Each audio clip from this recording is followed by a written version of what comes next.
Lucas Guariglia, President of Creative. We are a full-spectrum merchandising company, which encompasses everything from custom screen printing, embroidery, and merchandising. I think a lot of the magic that we have is based on the culture that we've created and kind of the internal world. So over the years, with various business booms, with various growth, it just kind of comes with going through the industry and just watching the natural tendency and growth of a company. It's been difficult to maintain a lot of that culture and really kind of watching the fine line between too rigid corporate structure and also too loose, kind of cool art kit structure. So we're constantly keeping a finger on the pulse of what is working internally and making sure that we're always protecting the internal family, employees, where everybody's ideology are, and realistically where we want to go as a company, both from kind of where I'm trying to lead the ship and also where everybody wants to be internally. I mean, all of those challenges I think are an ongoing process. So it's constant change, it's constant evolution. For us, maintaining the same mentality, maintaining the same care and passion that we had 13 years ago, or even the same passion that we had, in the biggest business booms that we've had, is always important for us. So, we've been able to kind of shift and pivot and change scope pretty quickly, and I think that's what makes us really nimble in the industry, and also just staying conscious with what's going on industry-wise, whether that's from competitors, whether that's just trend-wise, and everything else that is out there driving where we're going as a company. The biggest lesson is just understanding that failure is always going to be there, but failure doesn't ultimately mean the demise of anything. That you can hit rock bottom, and all that means is that it's time to refocus and kind of gather the troops and figure out what the next path is. So I think the lesson is really understanding that it's okay to fall, that it's okay to fail, that it's okay to even completely change trajectory, because it just means that you're conscious of your choices, you're conscious of your surroundings, and maintaining a focused path is better than just falling and just giving up.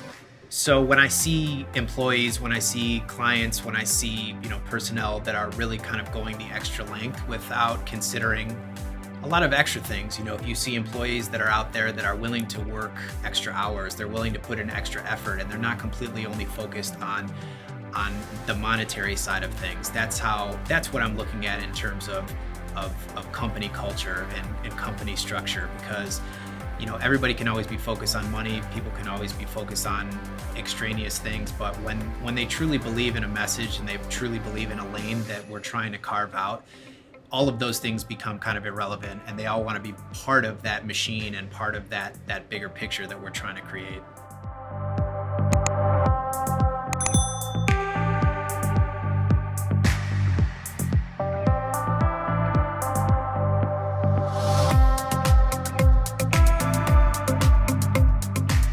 So my name's Tony DiVittorio, and I'm the President and CEO of Clearbrook.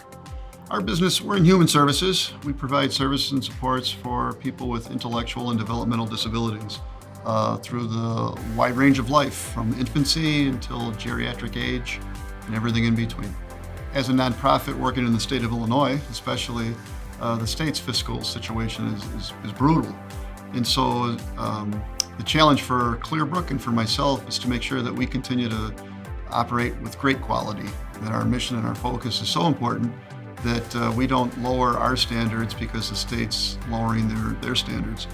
And that just means we have to be more entrepreneurial, more business-like, more effective, more efficient, and get very creative in alternative funding so that we don't use the state's crisis as an excuse to do less than what we should.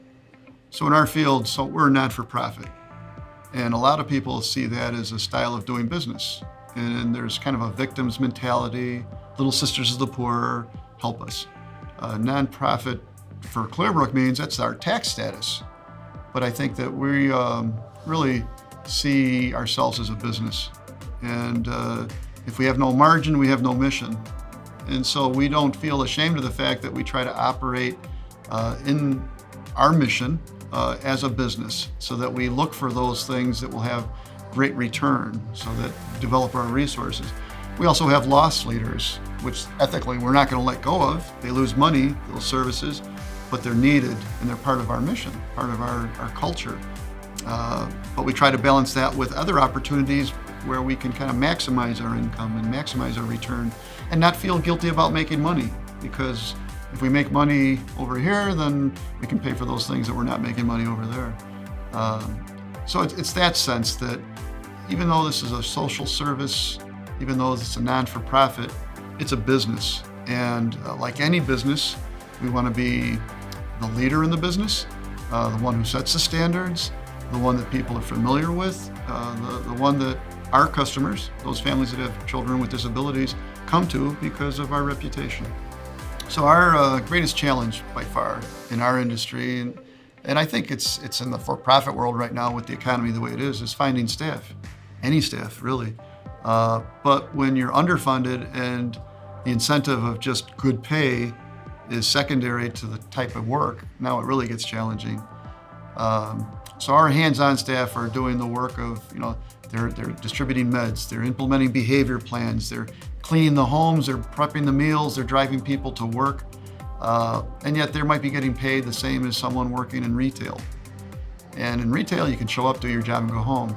Here, you can't. You really need the training, you need the commitment. And then, if we're competing for those dollar workers, our dollars aren't as great. And so we have to attract quality people in a different way. And so we go to their values and their heart. Like myself, I want to be doing what I'm doing because I'm making a difference in people's lives, and that makes a difference in my life. I can't pay people enough to do our work the right way, but I can give them the opportunity and the training where they're making a difference, and they know that. But then I have a responsibility to pay them as much as I possibly can, to create a culture that supports them, to discover the benefits that we can afford that are important to them.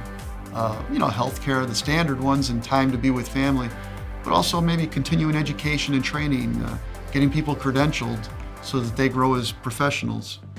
So our organization is a professional organization, and we have degreed and non-degreed professionals. So some of our most valuable staff are people maybe that never finished college, maybe they never went to college, but they know they're valuable. That's how we attract people. It's the work that we do that attracts them. It's how that we do that work that keeps them. And it's letting them know that they're appreciated. There's nuts and bolts things we do to try to separate ourselves from the pack. We have referral bonuses, like a lot of companies, but in the nonprofit world, not so much. But those are $1,000 bonuses, which in the nonprofit world are significant. But if I'm paying overtime for open shifts, it's not that significant.